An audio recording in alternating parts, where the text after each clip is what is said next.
Welcome everyone to Phones, Mobile Device, and BYOD Security, a webinar by LMG Security. My name is Tamara Roos, and I am your moderator for today. Our presenters for the webinar today are Sherry Davidoff and Matt Duran. Sherry Davidoff is the CEO of LMG Security and the author of 3 books, including Data Breaches, Crisis, and Opportunity. She is a certified penetration tester and forensic analyst and a graduate of MIT. Sherry has been called a, quote, security badass by the New York Times. Matt Duran is the Director of Training and Research at LMG Security and a Black Hat USA instructor. He holds his computer science degree from the University of Montana, and his malware research has been featured on NBC Nightly News. Sherry and Matt are co-authors of the new book, Ransomware and Cyber Extortion. Thank you so much, and welcome everybody. Thanks for joining us today. We're going to talk about mobile devices, phones, and BYOD security. And of course, over the past few years, mobile devices have really become integrated into our work lives. And we'll start off by giving you some statistics on that, talk about phishing mobile device users, what that means for the enterprise environment. Then we're going to dig into malicious mobile applications, probably the top way that phones get infected.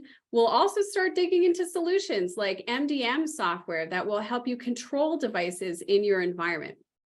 Finally, we'll move on to apps and privacy, then mobile app and carrier breaches. Yes, even carriers get hacked, and that can affect all of us. And we'll wrap up by talking about security on the go. When you travel or when you change locations, how can you keep your phones and mobile devices secure? At the end of this presentation, we'll leave you with a mobile device security checklist. You can also check out our website, lmgsecurity.com, for handy resources such as educational materials for employees that use BYOD. And with that, let's jump in. Recent statistics show that mobile devices really are more important than ever, and a big part of that is because of how work life has changed. 41% of people are hybrid workers, and this isn't going to go away. 30% are in fact fully remote, which means that almost 3/4 of the modern workforce is at home for part of the time or all of the time. On average, hybrid workers are spending 2.2 days a week in the office, which means the majority of time they are working remotely. And they're using mobile devices a lot of the times to switch locations. Unfortunately, mobile users are also susceptible to phishing attacks. According to a survey by Lookout, mobile users that tap on more than 6 phishing links annually are rampant. In the enterprise, it's 11.8%, but on personal devices, it's almost 30%. Almost 30% of users on personal devices are tapping on 6 or more phishing links per year. And that's still significant for users of company-owned devices as well. So kind of some scary statistics here. To give you a case study, we'll show you a recent red team test and how we conducted a phishing attack. This phishing attack was different than it would have been 5 or 6 years ago because we were targeting a bank, and 5 or 6 years ago, bank employees really didn't do a whole lot of working from mobile devices. These days, as you'll see, they do. They're really integrated into the workforce. So our goal was to break into a Microsoft 365 account because, of course, in the Microsoft 365 platform, you have all kinds of sensitive material. There was stuff in SharePoint, in OneDrive, in their emails. And even if your organization has a policy, don't keep sensitive information in email, it just gets in there. In the context of a bank, you can't prevent bank customers from just emailing you their tax returns or emailing you sensitive data. It is in there, like it or not. So our goal was to break into a Microsoft 365 account with really no information. The first thing our red team did was they got a list of employees from LinkedIn. So they just scraped that from social media sites, and then they uncovered the format, the standard format of the bank's email addresses. Very easy to do. Often it's something like first initial, last name at your domain. And from that combination, they generated a list of emails that they were going to target. And then they conducted a password spraying attack. Now, a password spraying attack is a little different than a normal password guessing attack because you're not guessing a bunch of passwords for one user. In this case, they came up with one really weak or easily guessable password. It was similar to winter 2023 ! This password actually met the bank's password requirements. It had letters and numbers and squirrel noises and this and that. It was complex and it was long enough to meet their minimum lengths. And then they used the tool called Trevor Spray, in this case, to try that one password with every single user account. And guess what? It worked with 4 people's accounts. I was actually really shocked. 4 people were using that password and probably rotated it spring 2023, summer 2023. Now, interestingly, the bank had multi-factor authentication on their Microsoft website. So you might be thinking to yourself, I use MFA. You couldn't log in even if you stole a password. You may not use MFA everywhere you think. So the red team's tools told them that, number one, the bank was using multi-factor authentication on that login page, but also that it wasn't using multi-factor authentication when sending email. Think about it. When you're using a mail client, an application on your computer, and you hit send, does it prompt you for multi-factor authentication? Often those are configured with something like an app password. And it turned out that this didn't have a separate app password. It was the exact same password that was used on that web interface, which meant all of a sudden our team could send legitimate emails, real emails from real people's accounts to anybody else. And they decided to conduct a targeted phishing attack. So they crafted a phishing attack now using those internal email addresses that they had access to. And it was something like, great news, we made national media, everybody. These are coming from real employee accounts within the organization. And those phishing emails had a link in them that would take users to a website where they were prompted for their Microsoft password. In fact, as you can see on the screen, it looked just like the Microsoft 365 login page.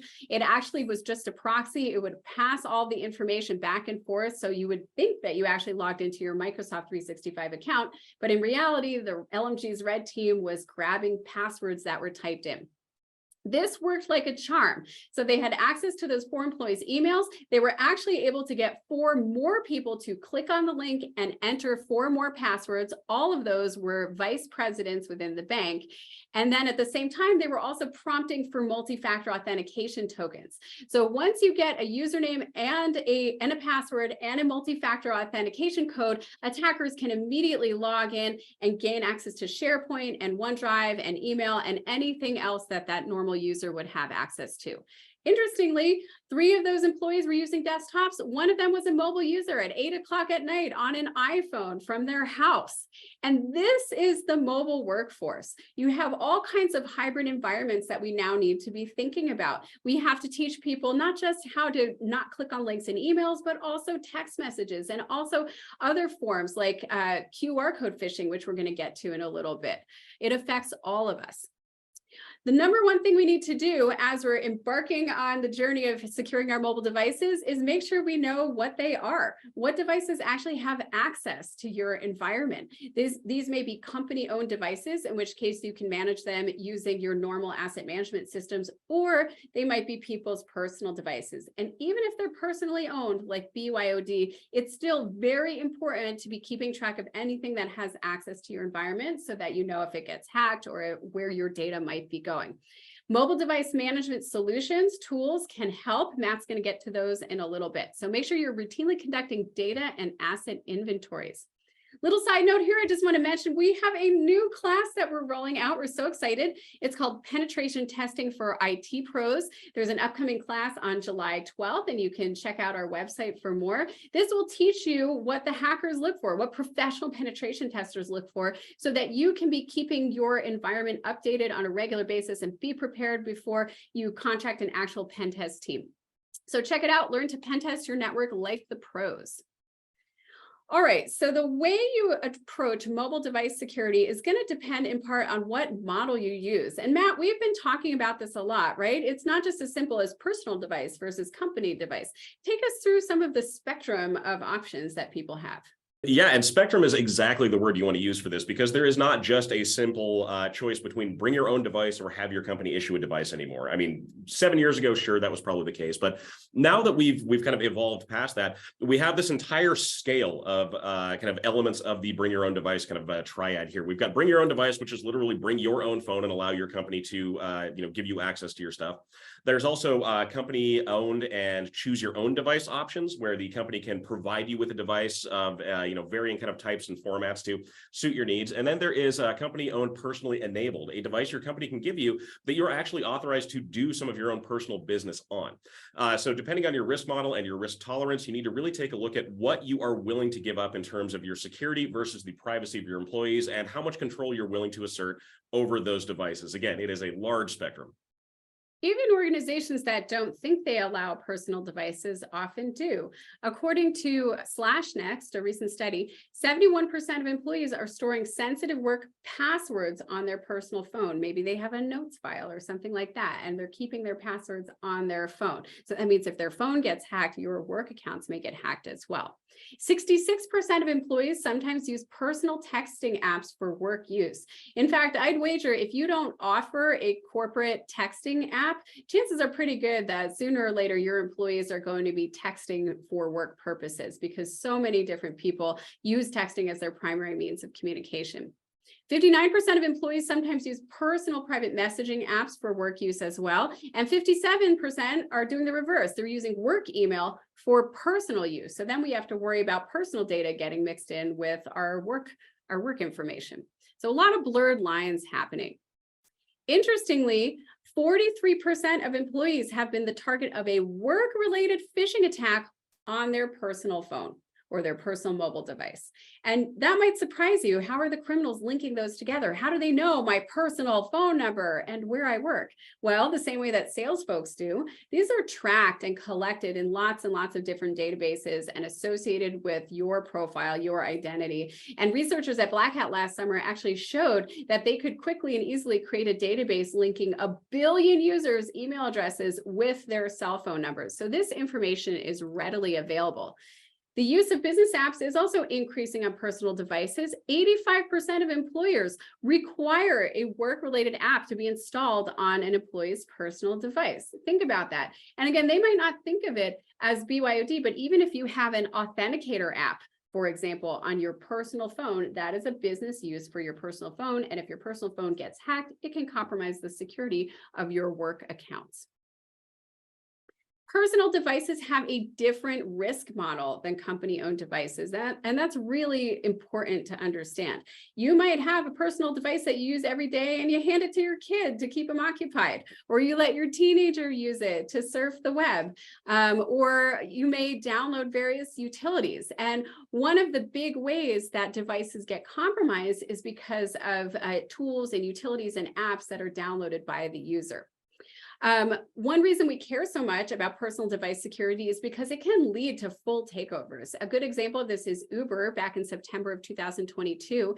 According to Uber, this started with a hacked contractor's personal device. So the contractor was using their personal device, presumably to log into Uber's systems. Their device was infected with malware. A password got scraped somehow and was sold on the dark web. And then criminals were able to steal that password. They were initially blocked with multi-factor authentication, but criminals are getting better and better about bypassing multi-factor authentication. We'll come back to that in a little bit. And this, again, led to a full takeover of Uber's environment, a lot of reputational damage, as well as you can see from this headline. So thinking about how phones and other mobile devices get infected, we talked about the fact that apps are often that vector in. And here's a good example where users might see a fraudulent ad for an app like WhatsApp or Telegram. This has been in the news recently where there's ads that are distributing this, it's actually malware, apps that look like legitimate apps, but really the user clicks on those ads. They're taken to fake Telegram, fake WhatsApp websites. They install a backdoored version of these apps that is also designed to steal cryptocurrency. Very sneaky. And Matt, these also use optical character recognition, correct? Can you fill us in on that? Yeah, that's correct. So they're using OCR or optical character recognition to scrape information out of things like emails, out of web forms, out of anything else you might have on your device that might have information like cryptocurrency wallet addresses, usernames, passwords, any other kind of valuable information they could find. And it's kind of a sneaky way to get around what would normally be a much harder kind of activity for a hacker at that point. And text message phishing is another way that criminals are breaking into your device. Matt, share a little bit about this background. You got this from Lookout's report, didn't you? Well, I got half of it from Lookout's report. Yeah, so the image that you see on the left-hand side of the screen here is from the Lookout report. And this is a pretty common example of what we would see as a financially related phishing text, or a smishing text, as they tend to be called. So this is a message from Scotiabank saying that they have detected unusual activity on your account. You need to log in, verify your credentials, otherwise your account will be locked. In reality, if you hit that very sketchy looking URL in the text message, it's going to take you out to a lookalike website that's going to try to steal your credentials, or it's going to try to install a malicious application on your phone. Now, on the other side, we see one that is a much more personal style of smishing message. And those of us that have used cell phones for a while have probably seen many of these before. But this is one is simply saying that my Netflix membership is now on hold, and they need us to go in and, again, verify those credentials. One of the big things that makes these kind of messages a problem, because you may be thinking, okay, Netflix gets hacked, that's not a big thing for me, I can just change my password. About 66% of people out there reuse passwords across multiple websites. So if they get your password for Netflix, there's a really good chance you've probably used that password for something else. And in a lot of cases, that may be a business application. So there's a lot of opportunity for carryover here that makes these very, very devastating kind of attacks. Another reason why people tend to fall for SMS phishing attacks in particular is because it's easy to spoof caller ID. And the same is true for voice calls as well. On the left-hand side, you can see a tool called SpoofTel that's used to spoof caller ID. You can even change your voice, male, female. Spoof card is one that we use here at LMG when we're conducting phone social engineering attacks. These are also known as voice phishing or vishing attacks, by the way. So spoof card, you just pay by the call, you get credits. You can also add background noise, things like that, to make so that you can say, hey, I'm an executive, I'm out of the office, and maybe there's a sound of sirens in the background, things like that. On the right, you can see a tool that's designed to help attackers quickly and efficiently send SMS messages to their victims and steal codes that are used for multi-factor authentication. So in this case, they're spoofing Scotiabank. The text message will say, this is from Scotiabank, there's a problem with your account, or something along those lines. It'll automatically create the message. It'll spoof whatever organization you tell it, and then it'll pull that PIN number back so that the criminals have that MFA code and can then log into accounts, even though they're protected with multi-factor authentication. Now, the payloads of these phishing messages are often very hard to spot. Matt, talk us through this example. Yeah, so this is an example that came out of the Lookout report, excuse me, and this is a great example of a phishing website. This is the Verizon Employee Access Portal. So this is a corporately offered feature through Verizon. On the left, you see a fake version of it. On the right, you see a correct version of it. And you can see that they are nearly identical to each other. There's very little in terms of difference. And one of the things that we always notice when we're talking about these kind of payloads is that when you're looking at a 3 to 5 inch cell phone screen, there's a lot less real estate for you to notice things like the URL being different or something like that. In fact, in a lot of cases, the URL may even be hidden. You may not have any kind of indication on the screen that this is a phishing website. These are also, they tend to be trusted a little bit more on mobile devices, which is a strange kind of thing to think about. Most people have had an infection or a viral infection on their computer, but have probably not had anything bad happen on their phone. So they tend to trust these links a little bit more. Either way, there is a much higher click-through rate and a much more or a much higher rate of success when we're talking about phishing when it comes to mobile devices. Those are just a few of the reasons. Voice phishing attacks, as we talked about, are also very prevalent. And this is one way that criminals are stealing those multi-factor authentication codes. We actually wanted to share an example of this with you here. You're about to hear a criminal trying to steal someone's PayPal multi-factor authentication code. So chances are the criminals managed to either steal or purchase this victim's password on the dark web, and now they need to get that code in order to break into the account. So the code is sent to the user's phone or potentially generated using an app. So how are they going to get this? Let's listen for a moment. Welcome to PayPal's fraud prevention system. We have recently received a payment request of $58.82. If this was not you, please press 1. In order to secure your account, please enter the code we have sent to your mobile device now. Thank you. Your account has been secured and this request has been blocked. Please make sure to only enter your password at paypal.com. Don't worry, if any payment has been charged to your account, we will refund it within 24 to 48 hours. Your reference ID is 1549926. You may now hang up. Yeah, so if you get a fraudulent charge, don't worry, it'll automatically be reversed in a few days, right?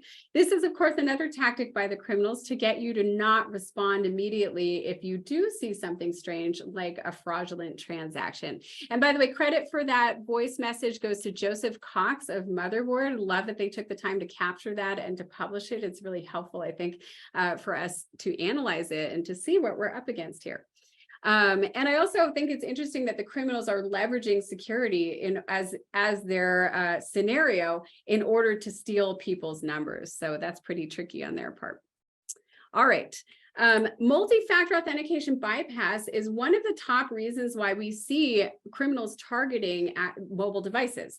Because mobile devices are so commonly used for multi-factor authentication these days, they really have become a target, whether they're company-owned, personal devices, or some combination of the two. This is a screenshot from Okta's report on the number of multi-factor authentication bypass attempts per day. And as you can see, there was a significant increase in 2022 over the prior years. That's the numbers in green, which are more than 2 times, and on some days, 3 or 4 times the amount that we were seeing in 2021. So it's becoming more and more common, probably because more and more organizations are turning multi-factor authentication on. Good job, everybody. Now, as we've talked about before, unfortunately, one-time passwords are phishing prone, and that's why attackers are going after them, because they're successful. So here's an example of a phish for the Google multi-factor authentication. Attackers come out with some scam saying, we detected a rogue sign-in. Please retype the sent verification code from Google or your account will be permanently locked. So they're turning on that sense of urgency. And then you might get a verification code from Google because someone's trying to log in, and the victim will then copy that and paste it back to the criminals. So really, they're just trying to trick users into pasting them that code, whether it comes in a text message or an app or some other method. If you want more details on this, we're just hitting the high points because, again, mobile devices are so commonly targeted for these purposes. But if you want more details, check out our Beyond Passwords presentation, where we do a deep dive into authentication and the new technologies that are coming out. So hopefully authentication will be getting easier. Now, I know there's been some news, Matt, when it comes to SIM swapping attacks. Want to fill us in on the latest? I would love to. This is a fascinating story, and it's one that I've actually been following for quite a while now. So the gentleman that you see on the screen in front of you is Joseph James O'Connor, also known as Plug Walk Joe. And in addition to being responsible for nearly $1 million worth of cryptocurrency theft through SIM swapping, which, if you're not familiar with that, is the use of social engineering to either clone or otherwise, take control of someone's phone or mobile device, he was also behind a massive hack against Twitter back in 2020. Now, the way that this actually happened was, again, a really interesting kind of sequence of events. He was able to conduct a SIM swapping attack against a Twitter employee, and using that employee's phone access and the one-time passwords that were being generated, he was able to gain access to the Twitter management console, so the central beating heart of the social media platform. Once he had access to that section of Twitter, he took over about 130 very high-profile accounts. This included accounts like Bill Gates, Elon Musk, Kim Kardashian, Barack Obama, and a lot more. Once he had control of those accounts, he went about facilitating a cryptocurrency scheme, just a scam, I guess I should say. And what he was doing was basically saying, in the interest of facilitating charity or in the interest of feeling generous, I'm offering a deal. If you send me $500 worth of Bitcoin, I will double it and send it back to you. Now, normally that would be a pretty easy scam to spot. That's not going to get a lot of people. However, because it was coming from verified Twitter accounts of very high profile individuals, it was taken very, very seriously. And a lot of people ended up falling for this. Now, he ended up arrested in 2021 for this, and just like as of last week, pled guilty to it. So we'll be watching to see what the sentence looks like for that. And kind of where the rest of this case goes. But yeah, again, fascinating storyline here. I love seeing what happens when these criminals get arrested. I feel like we've had a lot more criminals brought to justice in the past few years. So, and this is just a nice example. It is. In addition to SIM swapping attacks and other similar attacks, we've also been seeing more and more MFA bombing. We saw this, for example, in the Uber case. What you're looking at on the screen here is a description from the Uber hackers of how they actually got into Uber. They had the password from the hacked contractor's device, but they were thwarted by multi-factor authentication.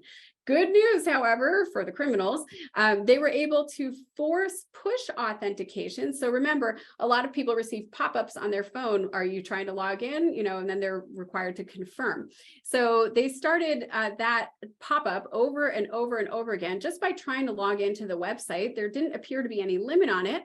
The criminals said they spammed the employee with push authentication for over an hour, and then contacted him on WhatsApp and claimed to be from Uber IT, told him if he wants it to stop, he must accept it. And well, he accepted, and I added my device. Boom, they were in. This is multi-factor authentication bombing, where you just bombard people with pop-ups or phone calls or text messages until they finally give in and they stop. And there are ways to prevent this. We'll go into that in a moment, but you can also provide user training. You definitely want your users to be aware of this as well. So this is one way that hackers are getting in. Once they are in, they often change your password. They're trying to lock you out of your account, slow down your recovery time, slow down your response. They might do cash withdrawals, and they want to prevent you from knowing that right away. So you can buy on the dark web a service for flooding people's phones and emails with text messages and emails so they don't see those alerts. So if you suddenly start to see a flood of text messages or emails that seem totally random, consider the fact that it might be an email flooding attack, and that might be trying to bury some really important notification. It could be a symptom that a hacker has gotten access to one of your accounts. So the bottom line is, as we talked about in our Beyond Passwords presentation, number one, you want to disable weak multi-factor authentication. Anything that's phishing prone or anything that can be intercepted, like text messages, phone calls, emails, you name it. Check the fallback options. Make sure that even if it's not the default, that it's also not a fallback option that an attacker could force as well. And then require phishing-resistant multi-factor authentication. This is actually an initiative that came out of our federal government. They are requiring agencies to use phishing-resistant methods to access agency-hosted accounts, according to a statement from last year. For example, they say that includes avoiding protocols that register phone numbers for text message or voice calls, avoid one-time codes or push notifications because they're just too easy to steal. So Matt, I know Microsoft has just started enforcing a method to fight multi-factor authentication bombing attacks, also known as MFA fatigue. Can you tell us what's going on? Oh, of course. And yeah, it goes right along with what you just went over, where we're talking about ways to get away from phishing-prone multi-factor authentication. And one of those, unfortunately, is the simple push notification, which, don't get me wrong, we all love the convenience of getting a notification on our phone and just being able to hit OK, approve, or deny, and we're off to the races. But we've seen time and time again that can be leveraged by an attacker to break into an account because we're so used to seeing those pop up so frequently. Microsoft, in an attempt to kind of counter this type of activity, is now enforcing and requiring number matching, which is a phishing-resistant form of multi-factor authentication. Now, when you get a push notification using the Azure Authenticator, you also have to enter in a number that's going to be displayed on the screen of the device that you're attempting to log into. This means that you realistically do have to be sitting in front of the computer that you're attempting to use to be able to get that code. It also means that attackers on the other end aren't simply able to send a simple push notification to you to gain access to that account. Now, we'll likely see the same kind of activity coming through from organizations like Okta and Duo. Duo has a system called Verified Push, which is very similar to this. But I think it's a good step forward, and ideally, this will help cut down significantly on the number of accounts that are taken over by simple prompt bombing or multi-factor authentication bombing attacks. Yeah, it's great to see Microsoft being so proactive, and it's something that you'll want to notify your users about as well. Right. So another type of phishing that's pretty specific to mobile devices is QR code phishing. And Matt, I know you saw an example of this just recently at the Brewfest here in Missoula, right? Yeah, we did. Ironically, just at our little Brewfest here in Missoula, we walked by an ATM which had the alarm light flashing on it, which is always unsettling to see. We happened to notice there was a QR code sticker that had been pasted over the actual QR code sticker for the bank sitting on that machine. And when we looked at it, it was a phishing link. It took you out to a website that tried to get you to enter a username and password for either Microsoft off or Google services. Probably not something you'd like to do off of an ATM. But it goes to a larger problem. QR code phishing is a big issue. We just noticed last night as my wife and I went out to dinner, there were QR codes for the menu sitting on every single table. None of these were regulated. None of these were secure. None of them were even taped down. So if I wanted to, I could take whatever QR code I wanted and throw it on there. Not saying that I would, but either way, this has caused some significant problems for people. The screen you see in front of you is a story about a woman in Singapore who lost $20,000 to a scam involving a QR code. She went to a boba tea shop. There was a QR code sitting on the front window of the shop saying, complete a survey and we'll give you a free tea. She scanned the QR code and it prompted her to download and install an application. Now, once she installed that application gained accessibility permissions on her mobile device. And for those of you not familiar with that term, accessibility permissions means the application is allowed to manipulate the device as if it was the user. It's usually made for people with disabilities, but it means that the user doesn't have to touch the screen or use any of the common gestures or combos to actually interact with applications. Overnight, using that accessibility access, this rogue application that was now on her phone opened up her banking account and siphoned $20,000 out of it, sent it off to an attacker's account, and the money was gone at this point. Now, this is a big problem for anyone who has a device that they're allowed to install their own applications on. And in a lot of cases, for users with bring your own device or company-owned and privately enabled devices, this is something that they can do. They can download and install applications kind of at will outside of a prescribed app store. And these Trojanized applications are causing a lot of problems. I see this being a big issue moving forward. Side note, Matt and I were really excited because when we were researching QR code security, we actually found the origins of QR codes. On the left, you can see Masahiro Hara, who invented the QR code. He said, I used to play Go, the game, on my lunch break. One day, while arranging the black and white pieces on the grid, it hit me that it represented a straightforward way of conveying information. It was a eureka moment. So really exciting. I'm a big Go player. Matt has humored me, and you can see us also playing in this picture. So check it out if you're interested. So how do we prevent QR code phishing? What's missing from user training? Well, often we are missing mobile device security and certainly QR code phishing. So I know on our team, for our clients, we've rolled out QR code phishing so that it's included in your regular training for those of you that do the monthly KnowBe4 training through us. And for those of you that are conducting your own training, make sure that you're integrating SMS phishing, QR code phishing, and smartphone security basics into your routine cybersecurity awareness training so that your mobile users have a heads up about that. All right, so we had talked about the fact that often the payload of these QR code attacks and SMS phishing attacks is the installation of a mobile app. And in fact, mobile apps are one of the top ways that malware is transmitted to devices. So Matt, why don't you take it away and tell us a little bit about the app stores and how malicious apps actually get onto people's phones. And also, I've heard there's a burning question about what's more secure, Apple versus Android devices. We'll get to that in a minute. Yeah, so if you're seeing the headlines on the screen should give you a pretty good idea of what we're talking about here. There tends to be a pattern of malicious applications making it into application stores, primarily in the Google App Store. There are some that make it into the Apple Store. We'll talk about the difference here in just a minute. But this is one of the major ways that attackers are getting malware onto mobile devices. It's not quite as simple as drive-by downloads on a PC or something like that. There are some steps that they have to go through to actually get these to load onto an Android or an Apple device. And again, one of the big ways they do that is by kind of sneaking in on the back of other either normal applications or by getting malicious applications, like overtly malicious applications, into the store for people to download. We've seen multiple occasions over the last couple of years of Google going through and doing a mass purge of applications that are either containing some kind of bad binary or are, again, just put up there by a malicious developer. Now, when we talk about the security of devices, yes, Sherry, you are correct. There is a difference in security between Apple and Android. And as an admitted Android user, this is not something, I really love talking about, but it's true. Apple is more secure. And a lot of that has to do with how they run their application ecosystem. The app store that Apple uses is a lot more tightly controlled. Developers are a lot more closely vetted. And there is a smaller number of applications that are allowed to make it out into the general market. Now, that's not to say that the Google Play Store is not monitored. They are. But there seem to be a few more ways that attackers can get by those security controls and end up with a malicious application in the store. The other big thing is the ability to sideload applications on a mobile device. If I have an Android device, I mean, I can realistically go and download an APK for pretty much any application that I want to from anywhere and load it onto my device. It doesn't need to come through that vetted store. And so by doing that, I am bypassing all those protections that are already in place and really putting myself at a little bit of extra risk. This is why we recommend if you're talking to your users about normal mobile device safety, we really recommend discouraging people from jailbreaking or rooting devices, because those controls in the application store are there for a reason. If you bypass those intentionally, you are really creating a security hole for yourself here.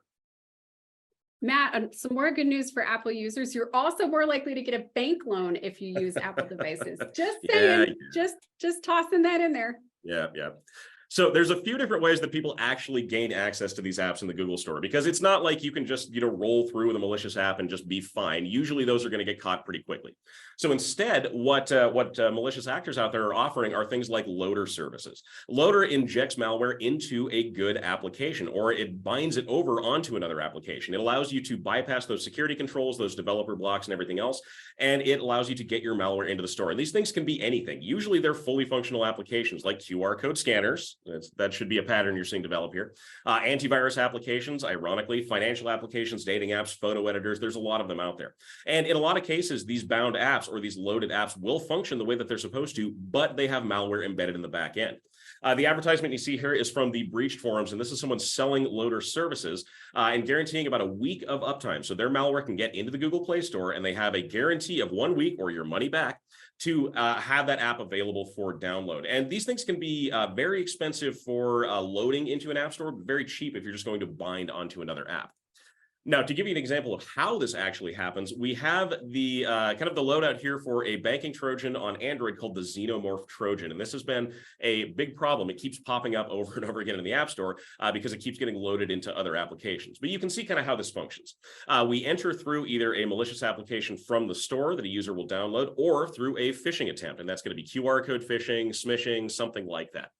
Once we have access to that device, once our application is loaded, we can do basically everything that a normal traditional banking Trojan could do. We can intercept text messages, we can harvest contacts, we can control the audio on the device, and then we can go into things like an overlay attack, where we put basically an invisible screen over the screen so that any usernames or passwords that are typed in automatically get hijacked. We can log keystrokes, and then you can see the one where the arrow is pointing right now. We have access to those accessibility actions, meaning we can manipulate the device as if we were the user without actually having to have our hands on it. The other thing that makes these kind of difficult is they can bind themselves to a device and prevent uninstallation. They can just remain on the device for quite a while. And because they're bound to a normal application, there's a very good chance that antivirus software may miss this even on a full device scan. So something that we absolutely want to caution people about. Now, when we're talking about these banking Trojans for Android or for mobile devices specifically, I'll quit picking on Android here. We wanted to show you a little bit about what they can actually do. And this is a great example. This is the SpyNote Android rat. This is available on darknet forums, costs $4 per license. Anyone can go and get this. So there's a very low barrier for people to be able to gain access to this kind of software. But you can see what it actually does. First off, it is a hidden application, meaning the user is not going to see it on their phone's desktop. It has a file manager, so we can view files that have been saved. We can download, we can upload, we can do whatever we want to. We can manage the phone's functions, including SMS, calls, contacts, everything else. And we can do things like turn on the microphone and listen to what's happening around the phone while the user is, walking around with that in their pocket. We can also turn on the camera. So a lot of really, really nice functionality if you're a criminal, and a lot of really scary functionality if you're not. So yeah, I'm on the scary side. Right.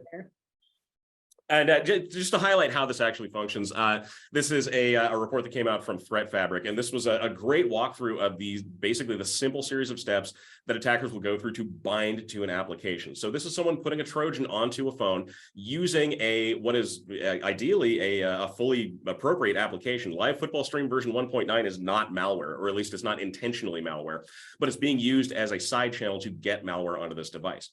So we can see when the user initially installs this application, they they are prompted to give access to their files and their media. This means that the application can now adjust the permissions on the phone. Then they get a secondary pop-up, and this means that there is another application that's trying to load at the same time. This one says it's a plugin app, which, I mean, for a standard user is going to seem fairly straightforward. Like, that makes sense. There'd be a plugin for this. Once the application is installed, now the Trojan is on the device. And if we look at that last panel, panel number 4, we can see that inside the accessibility services menu, that live football stream version 1.9 is now in there. That means that it can manipulate the device, it can open and close applications, and it can act as the user. So this phone is completely hosed at this point, and the user may not realize that this has happened, or at least not in time to do anything about it. It's also pretty hard to avoid getting infected with malicious app when those apps are correctly signed by a manufacturer. Unfortunately, Google alerted everyone earlier this year that there were several apps which were correctly cryptographically signed with stolen certificates, including one stolen from Samsung, LG, MediaTek, and others. They were quickly removed from the App Store. They were malicious, and it sounds like the damage was very, very limited. It had been contained, but still, pretty scary precedent that was set. So what are our takeaways here? How can we protect ourselves? Number one, it's really important to vet and limit any apps that are installed on devices used to access your company's resources. So you want to have clear standards for approved apps. Of course, this is easy to enforce when it comes to company-owned and controlled devices. You can restrict the local admin permissions. You can limit the apps that can be installed. It's a lot trickier when it comes to personal devices. And this is where education really comes into play, making sure users are aware of the risks. Don't root or jailbreak personal devices. You may want to prevent any devices that have been rooted or jailbroken from accessing your enterprise resources. Matt, do you want to just super quick talk about why we care about not jailbreaking devices? Of course, yeah, and this goes back to the application ecosystems that we were talking about a little bit earlier. If you root or jailbreak a device, that means that you can install any application on your phone outside of those safety precautions that are in place through the vetted app stores like Google Play and Apple's App Store. Again, if you are asserting that level of control over your device, if you're rooting or if you're jailbreaking, that can break your connection into MDM systems and make it so that you actually cannot access company information on that device anymore. There's a reason for that. We'll talk about that when we go into MDM. But yeah, it's something that we just don't recommend doing in general. Thanks, Matt. Okay, now in order to actually implement this, you want to deploy mobile device management solutions. This helps you manage all those mobile devices. That includes smartphones, wearables, tablets, you name it. And it also applies to both company-owned and BYOD devices as well. So Matt, why don't you take it away and tell us what MDM can do? Yeah, of course. So MDM is an essential part of a security program in this day and age, I guess I would say. The big thing that we want to make sure we're doing here is controlling access to sensitive information on the network, controlling network access itself, and we do that through the use of MDM software. Now, this isn't just smartphones that we're talking about. This is laptops, this is tablets, this is Surface units, this is anything else that would potentially connect in to your network and potentially expose some security holes in there based on how they're accessing. When we're talking about mobile device management software specifically, there's a few things that we really do want it to do. We want to be able to enroll devices and de-enroll devices kind of at will, and that's going to be a very important part of any MDM deployment. We want to be able to access things like the device configuration to whatever extent we're allowed that kind of access. We want to access controls. We want to control the applications that are available for the device that have access to our sensitive information, policy enforcement, and a lot more. There's a lot that we kind of want to have our hands in when we're talking about keeping those devices safe and secure, especially when they're accessing something like significantly private on our network. Now, when we're picking our MDM software solution, there are a ton of them out there, and some of them are very good, and some of them may not work for what you're trying to do.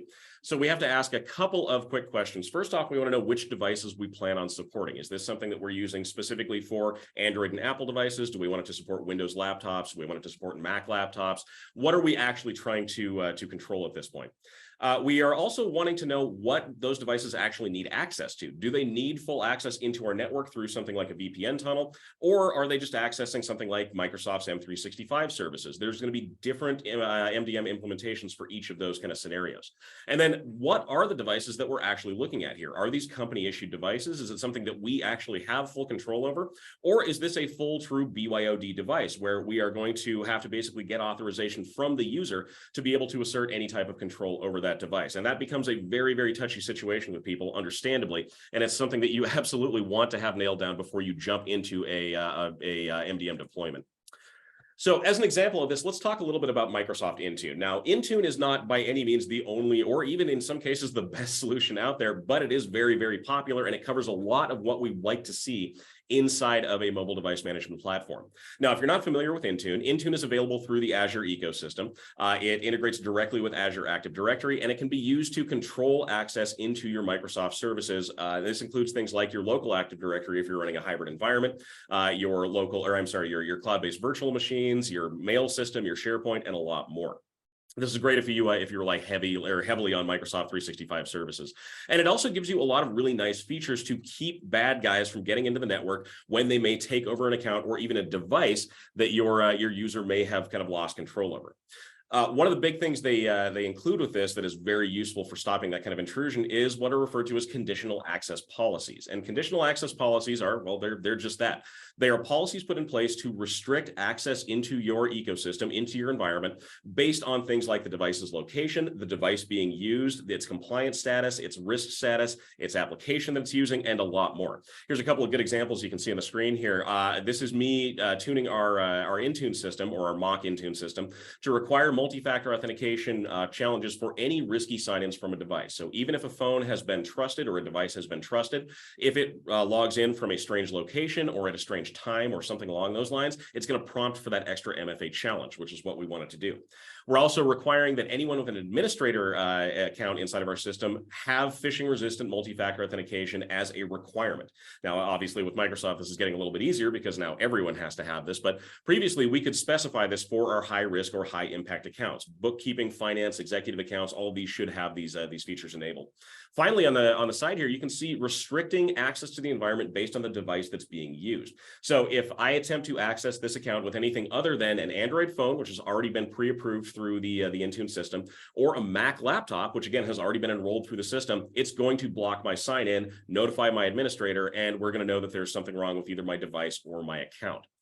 There's also a lot of other functionality you can get from an MDM solution, and something like Intune, again, we'll use as the example here, can assert a lot of control over other pieces of the device. In this case, we can do things like control the antivirus software that's installed on each one of the devices. We can get alerts back from the antivirus software as well.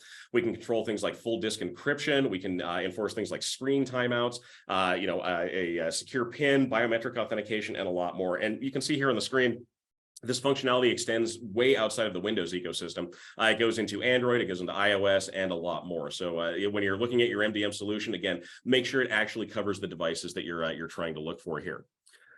One of the other really nice things that MDM can provide is application allow or deny listing. And in this case, we'll show a good example. This is us allowing people who use the MDM system to download and install the Dashlane password manager on their devices. And we're doing this by placing it into our own company application portal.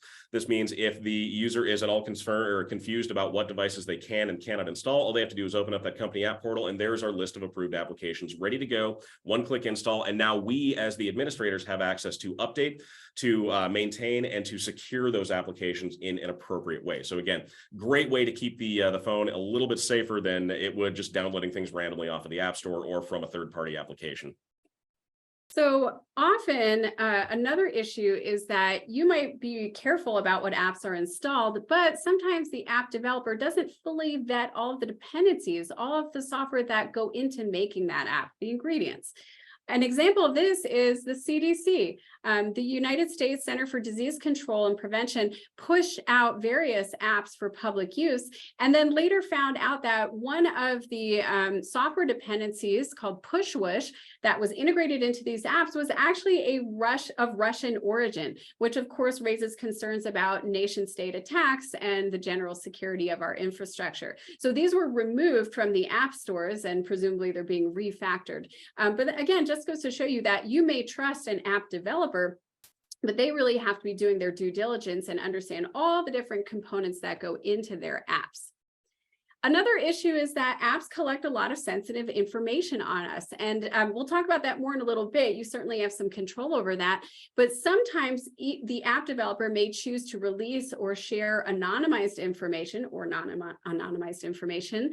And that may have unintended consequences. A good example of this is the fitness tracker Strava. Strava released a heat map several years ago that showed where its users were around the world. And what they didn't realize was that that gave away the location of sensitive military bases in Afghanistan and other places, because US soldiers were heavy users of the Strava fitness app. So boom, right there on the map, you could tell exactly where they were located.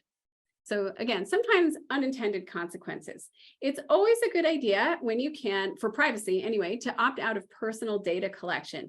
So think about training your users to do that, review any information that applications are trying to collect, feel comfortable saying no, and make sure that your users are aware of the risks. Obviously, sometimes the benefits outweigh the risks, particularly for personal use, but for corporate use, think about that. See if you can set some default configurations that collect less information. Less is more, at least when it comes to security.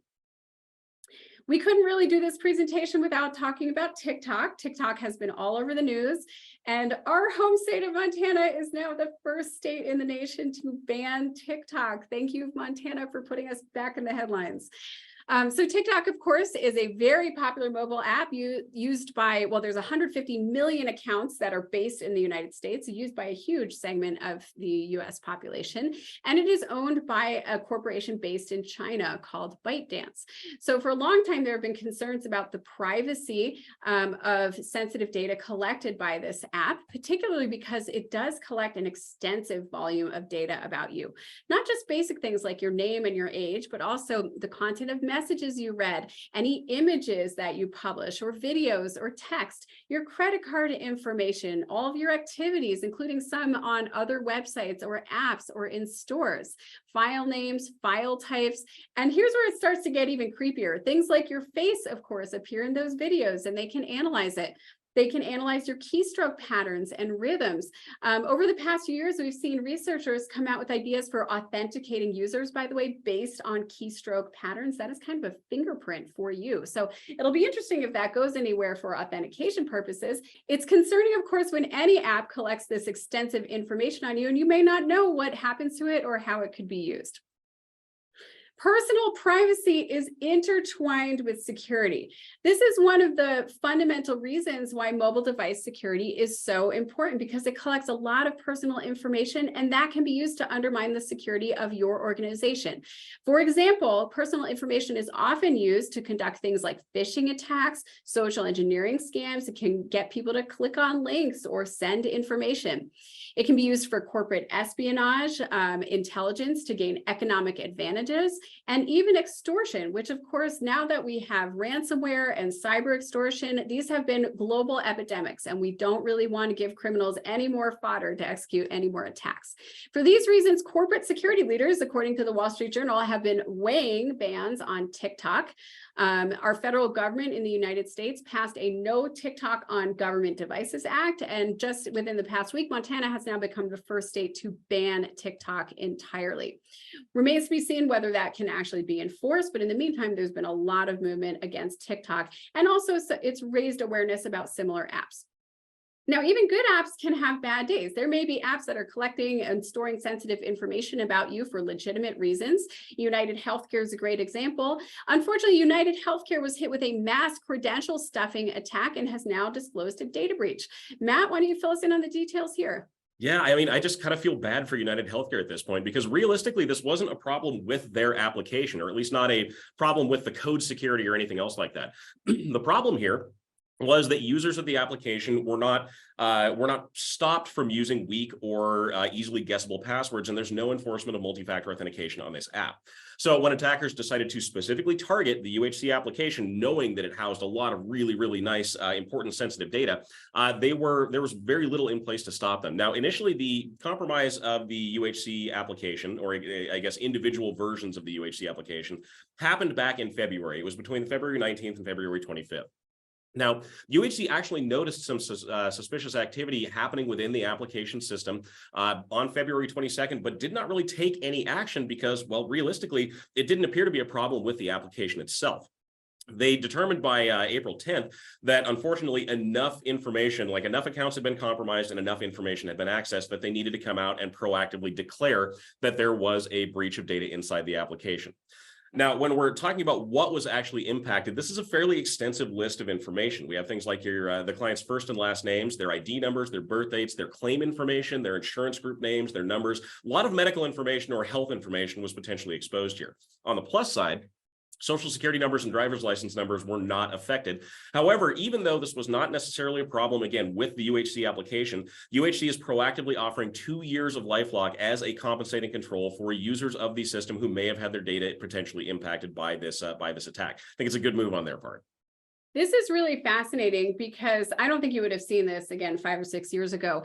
But we're now starting to see app providers taking responsibility when there's a mass credential stuffing attack that has not been stopped. And this didn't used to be considered the responsibility of that central hosting provider or the app developer. However, I think anybody can see that United Healthcare or similar organizations do have the ability to tell if a single group is targeting account after account after account. They have access to, they have visibility into the whole environment. And so they have a much better chance than an individual person of detecting and stopping these attacks. So I think it's a good trend for security purposes that they are taking that responsibility, that they are offering compensation. And it'll be interesting to see if we observe more of this going forward.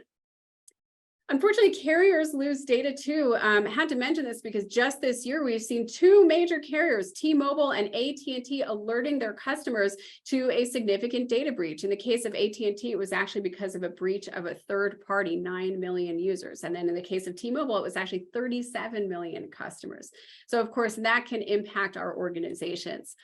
So make sure that you are including your mobile carriers and critical application providers in your list of suppliers when you are tracking them. It's once you enumerate your providers and then prioritize them, then you can get a handle on how they will affect your security. This is especially important, for example, if you have company-owned devices and you have a single carrier, you may want to know if there's an outage or if there's a major breach that affects a large percentage of your employees or your staff. So again, make sure you're including them. They are often left out of that vendor tracking list. And then involve your suppliers in your response or security planning. Again, you typically want to do this based on priorities. So determine whether carriers or app developers or application providers are a priority for your organization, and make sure you understand how they will impact your response in the event that there's a major outage or a data breach. All right, finally, let's wrap up by talking about security on the go. How can you keep yourself and your devices secure while you're traveling? Let's start off by talking about something that's been in the news lately, juice jacking. What is this? Is this when somebody like takes over your orange juice? No. The FBI out of Denver, I'm sorry, Matt. The FBI out of Denver issued an alert recently that said, avoid using free charging stations in airports, hotels, or shopping centers. Bad actors have figured out ways to use public USB ports to introduce malware and monitoring software onto devices. Great that the FBI is keeping the public posted. However, this is not really a problem these days. It's actually been debunked.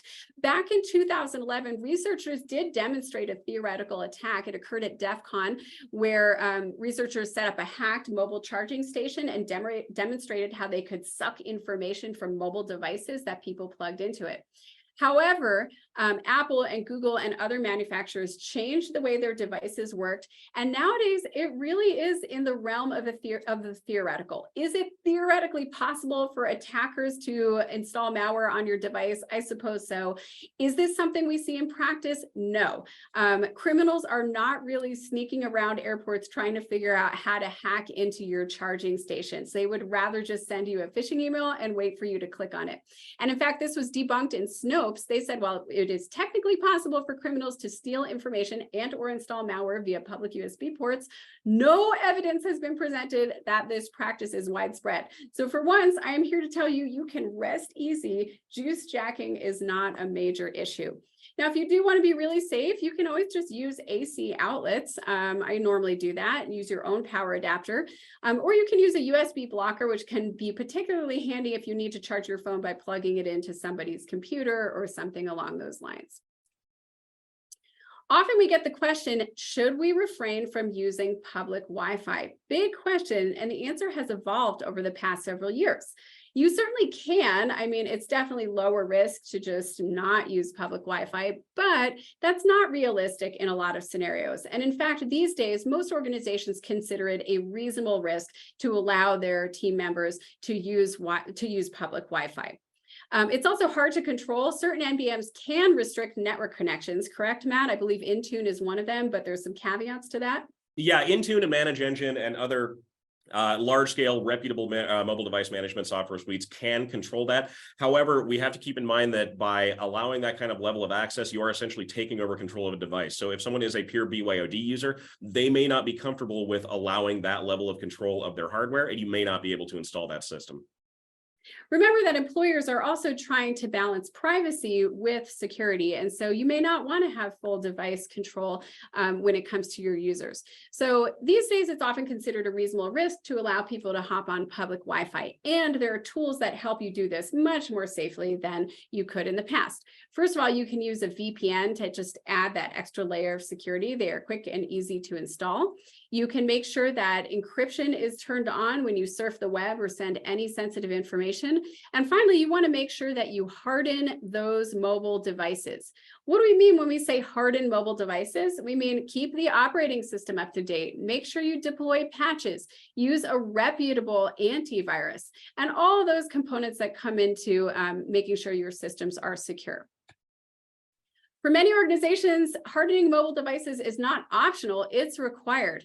In fact, federal agencies are now required to perform vulnerability enumeration on mobile devices outside of your networks, the same way you do on devices that are on-prem.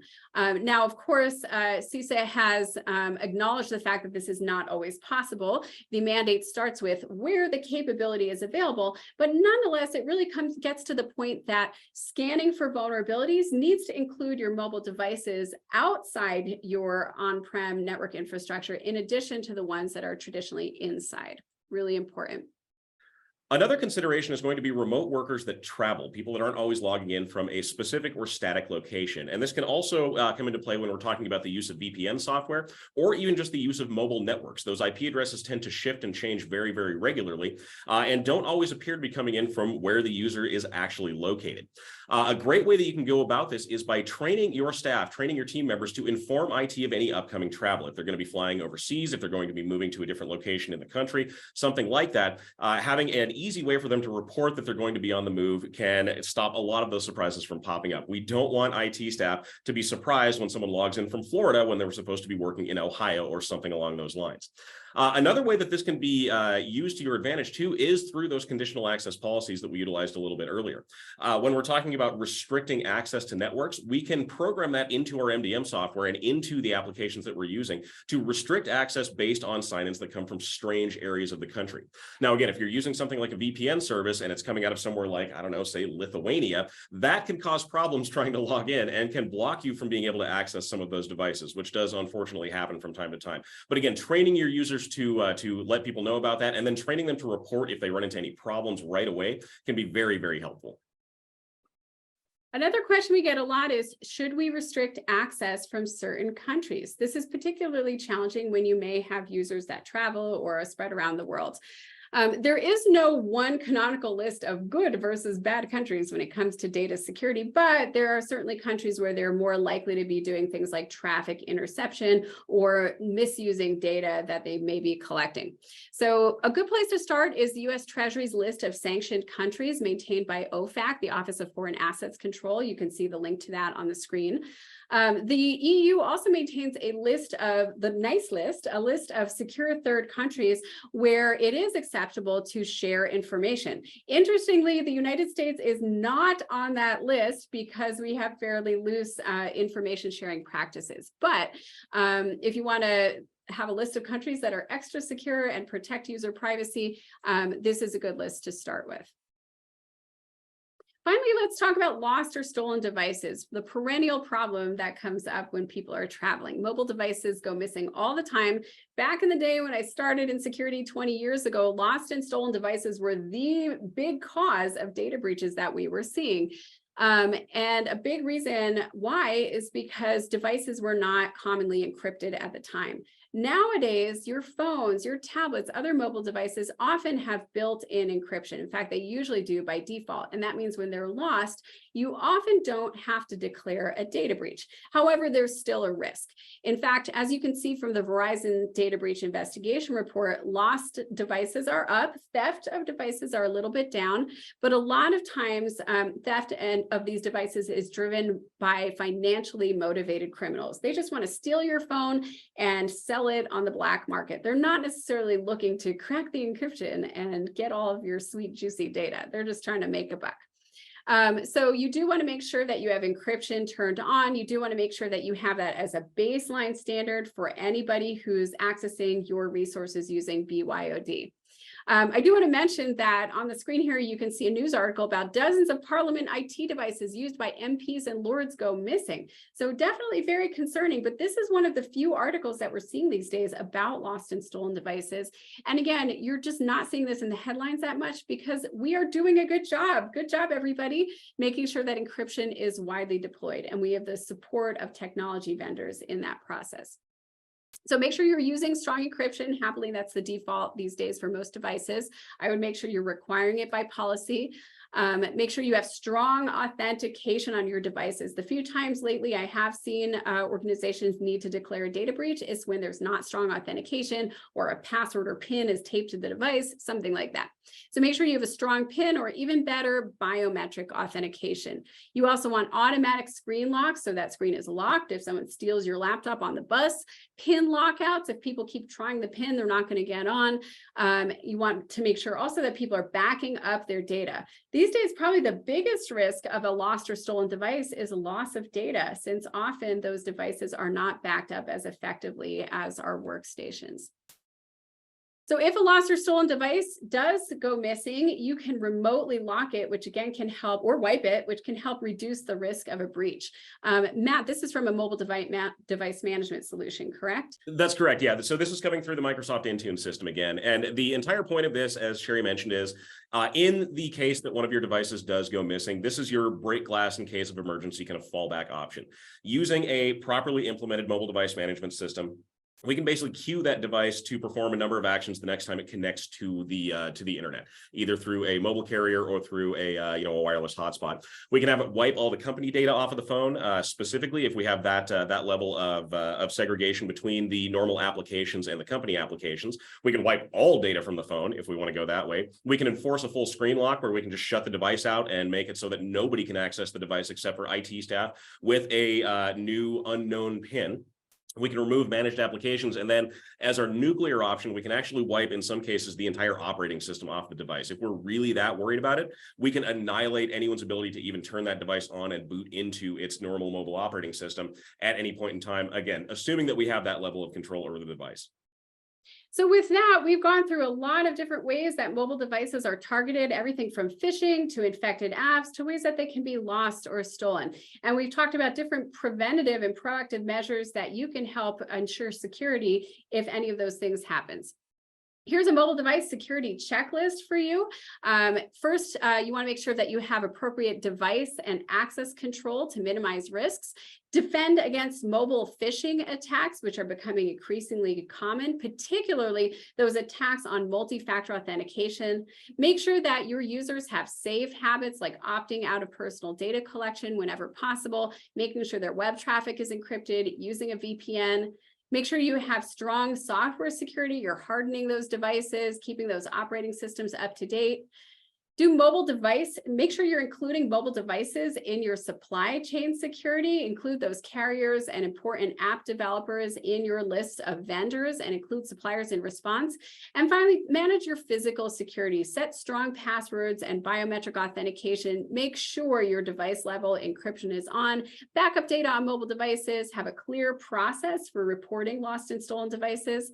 And make sure you have remote wipe turned on in case a device is lost or stolen. If you have any questions, let us know. I am Sherry Davidoff. This is Matt Durin, and I'll turn it back over to Tamara to close us out. Thank you, Sherry and Matt. We did have a few questions that came from our audience during the presentation. The first question is, what is the best way to identify hidden malware on an iPhone or Android? Hidden malware on an iPhone. On an iPhone, it's probably not going to be that hidden. It's going to have to, there's some components of the iPhone that are going to make it so that there's going to be either a new application icon that pops up or something like that. For an Android device, we would just basically recommend that, one, keep your applications up to date. They do update fairly frequently through the Play Store, and if one's been poisoned, we want to make sure that you have a new update installed that will get rid of that malicious package or malicious component. The other way, similarly, is to look for things like new applications or new icons on the basic home screen of the phone. Things that you don't recognize, things that look or seem strange, and then look for any other problems that you may run into. Slow performance, the device overheating or something like that are usually big indications that something is going wrong, or just any other signs that something is happening on the device that shouldn't be happening. Great, thank you, Matt. Our next question was, how do I enforce BYOD policies? Well, I'll start. I mean, it depends if you have mobile device management solutions or not. If you don't, then it really is a matter of policy and training and talking to people. It's the human side of things. If you have an MDM, well, I'll turn it over to Matt to talk about your options there. There's different kinds of MDMs. Yeah, so MDM is going to be the best solution for doing that. Policy is going to be good. You need to have policy anyway, but actually having some kind of finite control over what's happening with the devices that are accessing your infrastructure is really important. Now, this doesn't mean, and this is where we get a lot of questions from people, this doesn't mean that your IT staff is going to fully take control of your device. In a lot of cases, if MDM is done properly, they can't see things like your normal web surfing history, your text messages, your pictures, anything else like that. They'll have access to the applications that are essential to the business and nothing else at that point. And again, this all comes down to configuration. The other thing is you need buy-in from your users. If you're going to be asserting some level of control, your users need to be comfortable enough with that to allow that to happen. Otherwise, they're fully within their rights to say no. Well, you're also within your right to deny them access on that device, but it just becomes kind of a contention piece there, which we really don't like to get into. Yeah, but it is possible to preserve your users' privacy and also have an MDM solution on there. So drop us a line if you have any more questions about a specific type of MDM. Thank you, Matt and Sherry. That wraps up our questions for today. Once again, this is Tamara with LMG Security. We would like to thank everyone who attended. Thank you and have a great day.